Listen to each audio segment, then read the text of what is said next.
We'd be able to wipe out his debt. We'd be able to help make sure that all those things we need to do, child care, elder care, making sure that we continue to strengthen our healthcare system, making sure that we're able to make every single solitary person eligible for what I've been able to do with the COVID, with dealing with everything we have to do with, look, if we finally beat Medicare.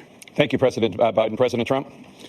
Well, he's right. He did beat Medicare. He beat it to death, and he's destroying Medicare. Greetings and salutations, loyal viewers of this channel. My name is Sean, and wow, that was one for the ages. Joseph R. Biden, President of the United States of America, the man who believes he's the only one who can beat Donald Trump, had one job, which was to sound semi-coherent throughout the course of this debate, and he completely failed. I mean, Biden, when he was talking in this debate, was a disaster, which, you know, we're not surprised by. But even when he wasn't speaking, the split screens where you could see his face, how tired and old and kind of out of it he looked throughout the whole course of it, were also disastrous. And the crazy thing is that CNN essentially tried to rig the rules of this debate in tandem with the Biden campaign to make him look as good as possible. And the changes that they made to this particular format did not aid the President of the United States. They ended up helping Trump, because Trump's biggest mistake in the original 2020 debate versus Joe Biden was not letting him speak, running over him the whole time. And it turns out letting the guy who can't speak attempt to talk is the winning strategy. Now, we're going to get into this. I'm going to show you the key moments where Biden flopped on his face absolutely stunningly. We're also going to talk about Trump's performance in this debate. But before we do, thank you to everybody who supports this channel via actualjusticewarrior.com/join. Give me the money. Give me the money. Okay? Look, I've said repeatedly, time and time again, that everybody who thinks automatically the evil orange man is going to win the presidential election of 2024 is just wrong. Joe Biden is actually a stronger candidate than you believe. There's a reason why he's allocating money in the way that he is, so that he could shore up swing state votes. But the polls are the polls, and they don't look good for Joe Biden, especially in the key swing states, and this did nothing to improve his prospects. In fact, the only saving grace for Joe Biden in this particular debate is that it happened in June, well before the conventions, Republican or Democrat. So hopefully, if you're Biden, people will forget about this by the time the election rolls around. And remember, they're only doing 2 debates this year instead of the standard 3 debates. So this, again, might cater to Joe Biden. He might have a little bit of a lifeline in that people don't have to remember this, or likely won't remember this, when it comes to election day. But in terms of performance, like I said in the open, it was awful. It was awful in every respect. And I've never once bought into the theory that they're going to replace Joe Biden as the candidate. And the reason why I never bought into that is because Joe Biden's ego is too strong for him to be replaced by anyone else. Plus, there's no one really up to replace him. But geez, this was not good. This was horrible. And he fumbled basic, easy questions that should have been advantage him. Thank you, President Trump. Dana? This is the first presidential election since the Supreme Court overturned Roe v. Wade.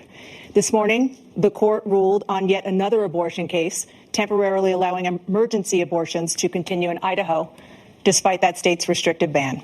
Former President Trump, you take credit for the decision to overturn Roe v. Wade, which returned the issue of abortion to the states. Correct. However, the federal government still plays a role in whether or not women have access to abortion pills. They're used in about 2/3 of all abortions.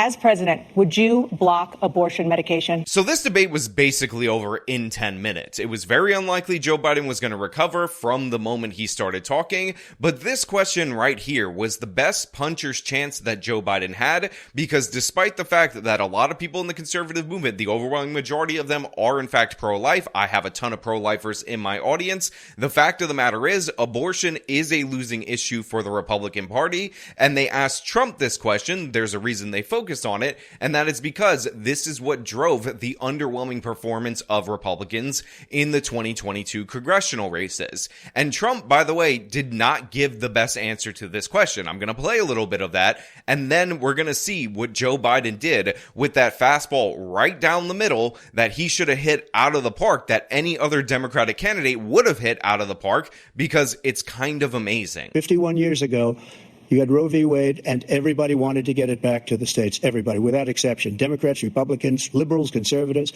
everybody wanted it back. Religious leaders. And what I did is I put 3 great Supreme Court justices on the court, and they happened to vote in favor of killing Roe v. Wade and moving it back to the states. This is something that everybody wanted.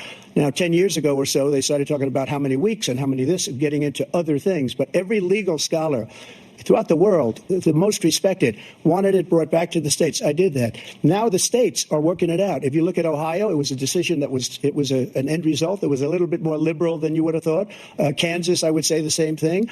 Texas is different. Florida is different. But they're all making their own decisions right now. And right now, the states control it. That's the vote of the people. So look, Trump's a funny guy. Trump has entertaining rallies. We all understand that. But we also get that he's not the most articulate individual. So he's rambling here. He's talking about states' rights, and then he's kind of saying this state did this state did that, rather than just say, yeah, I wanted this to be a states' rights issue. According to the 10th Amendment, powers not delegated to the federal government are reserved for the states. So as president, I'm going to leave it at that. But then he follows this up by saying, look, I know a lot of people feel this way, but we gotta win. We gotta win elections. And this is just not impressive in any way in terms of a candidate. Like Ronald Reagan, I believe in the exceptions. I am a person that believes.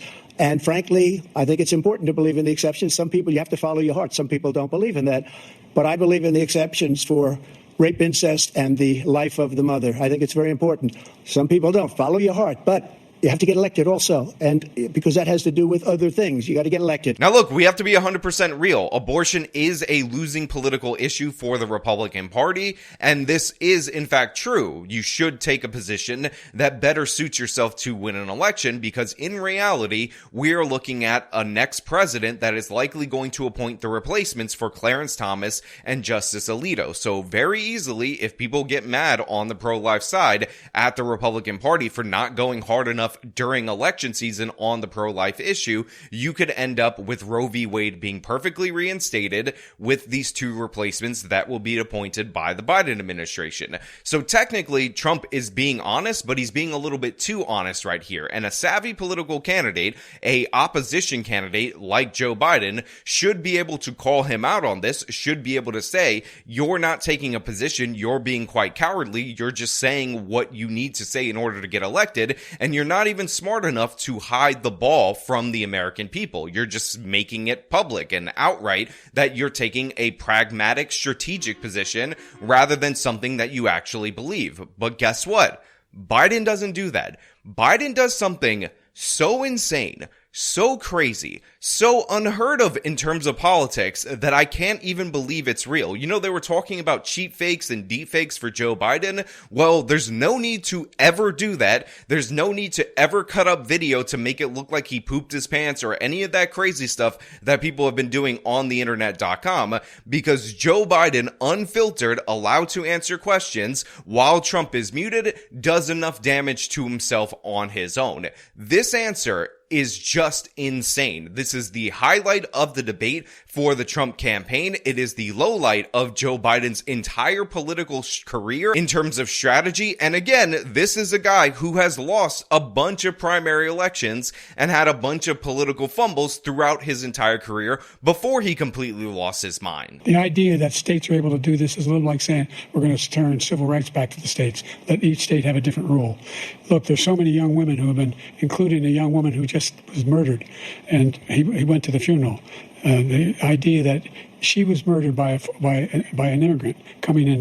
They talk about that, but here's the deal: there's a lot of young women who are being raped by their in-laws, by their spouses, brothers and sisters, by it's just ridiculous, and they can do nothing about it. And they try to arrest them when they cross state lines. Thank you. I want you to just think about what Joe Biden did right there. I want you to think about every political candidate you've ever seen in your entire life that was asked a difficult question and then ultimately ended up pivoting to a question that was completely unrelated that they actually wanted to answer, and then realize that Joe Biden had a perfect question served up for him on a silver platter, and he decided to pivot to one of his worst issues. He decided to take a win, a slam dunk on abortion, where Trump didn't even give that good of an answer, and instead say, I don't want to talk about that. I want to talk about illegal immigrants that I let into this country that murder American citizens, that murder women, and how you went to the funeral of that person, you met with the family,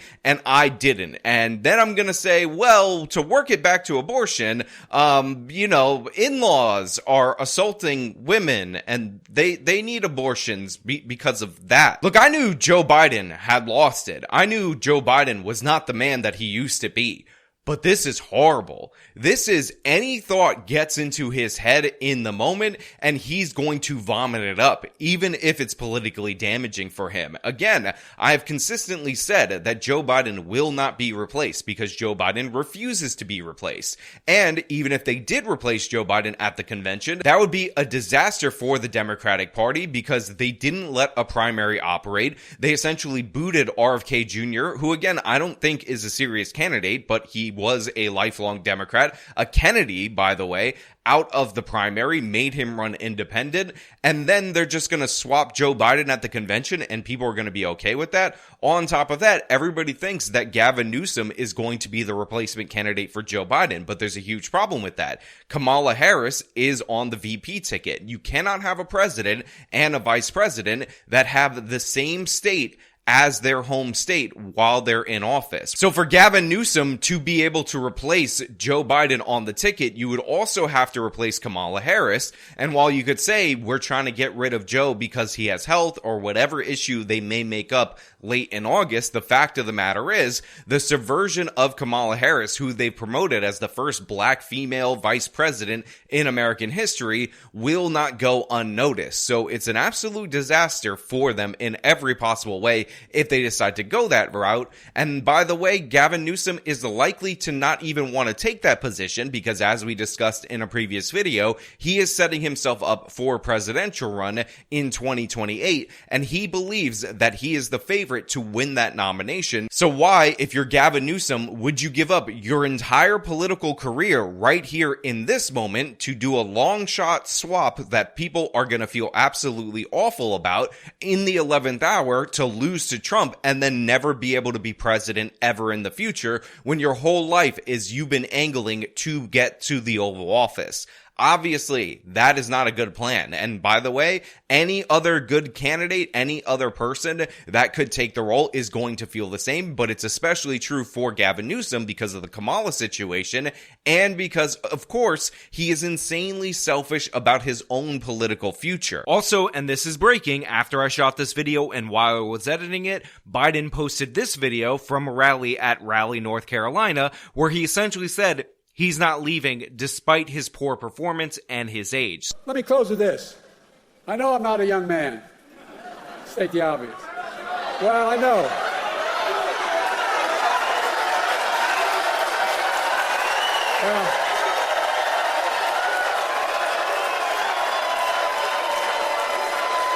Well,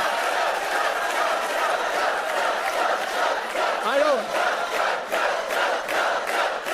Folks, I don't walk as easy as I used to. I don't speak as smoothly as I used to. I don't debate as well as I used to. But I know what I do know. I know how to tell the truth. I know right from wrong. And I know how to do this job. I know how to get things done. And I know, like millions of Americans know, when you get knocked down, you get back up. So expect all the people in the media that were saying Biden, it's over for him, to start falling in line because he's not going anywhere. Now, by the way, there were other clips where Biden just kind of trailed off at the end and Trump said, I don't understand what he's saying, and I don't even believe it. He understood what he was saying. You're in a situation where there are 40% fewer people coming across the border illegally. It's better than when he left office. And I'm going to continue to move until we get the total ban on the total initiative relative to what we can do with more Border Patrol and more asylum officers.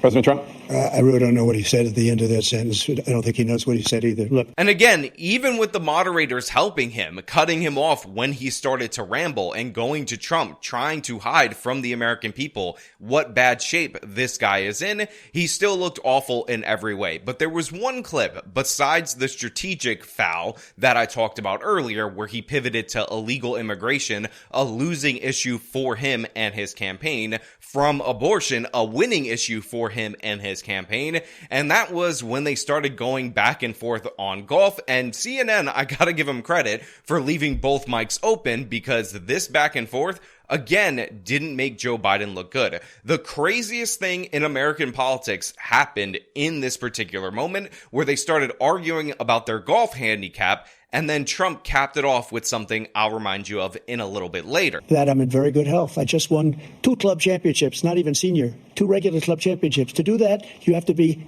quite smart, and you have to be able to hit the ball a long way, and I do it. He doesn't do it. He can't hit a ball 50 yards. He challenged me to a golf match. He can't hit a ball 50 yards. I think I'm in very good shape. I feel that I'm as in good a shape as I was 25, 30 years ago. Actually, I'm probably a little bit lighter. You can see he is 6'5" and only 223 pounds, or 235 pounds. Well, you said 6'4", 200. Well, anyway, that's what you're. Anyway, just take a look at what he says he is, and take a look at what he is. Look, I'd be happy to have a driving contest with him. The reason I got my handicap, which when I was vice president, down to a 6. But by the way, I told you before, I'm happy to play golf if you carry your own bag. Think you can do it? That's the biggest lie. He's a 6 handicap of all. I was an 8 handicap. Yeah. 8. Never. But I have, you know how many? I've seen you swing. I know you swing. So first of all, who cares? Who cares if these guys are good at golf, bad at golf, whatever? I understand that Trump brought it up, but it is funny that Joe Biden said that he was golfing as VP with a 6 handicap, and then later on in the back and forth, he forgot his handicap number and then started saying that he was golfing at an 8 handicap. But the way that this exchange concluded was amazing. I never thought I would see the day where Trump appealed to the high ground of all things. But I have, you know how many? I've seen you swing. I know you swing. Let's not act like children. President Trump, we're going to turn. Let's not act like children. Look, I understand a lot of people in my audience like President Trump. I get it. There's a lot of things that I like about the guy too. But one of the things that people tend to like about him is that he always punches back. He always tries to get the last word in, and he never, and I mean almost never, appeals to the high ground. And the only reason I'm saying almost never is because in this moment, he decided to appeal to the high ground. He said, Joe, let's not behave like children here.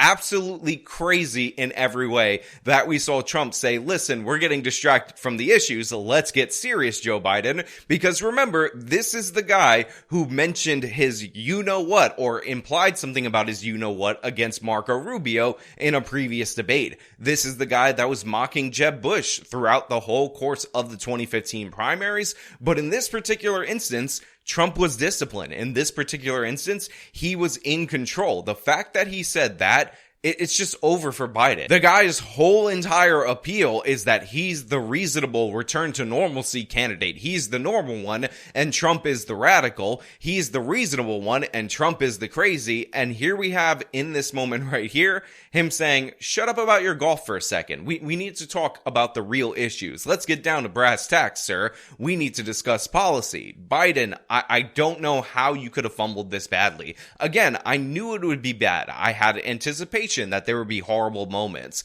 I thought maybe we would get a Mitch McConnell freeze throughout the course of this debate, and maybe we would have had one if not for CNN cutting off the mics and pivoting back and forth and all of that, but I didn't think it would be this bad. I didn't think that Trump, of all people, would come off as the more mature candidate, during this debate. And let's be perfectly honest, whether you love the guy or you hate the guy, that is what happened right there. And yes, it is in fact surprising. Now look, the Democratic media has been an absolute meltdown ever since the debate started, really, but all of the post-debate coverage was absolutely disastrous. Now I'm certain that later on today, if not tomorrow, these people will fall in line. They'll be talking about how Joe Biden is actually the most competent president in the history of this country and all that, but their initial reactions are real reactions. They are raw reactions, and I can see a lot of people in the Democratic Party seeking out a replacement candidate. But the thing is, Joe Biden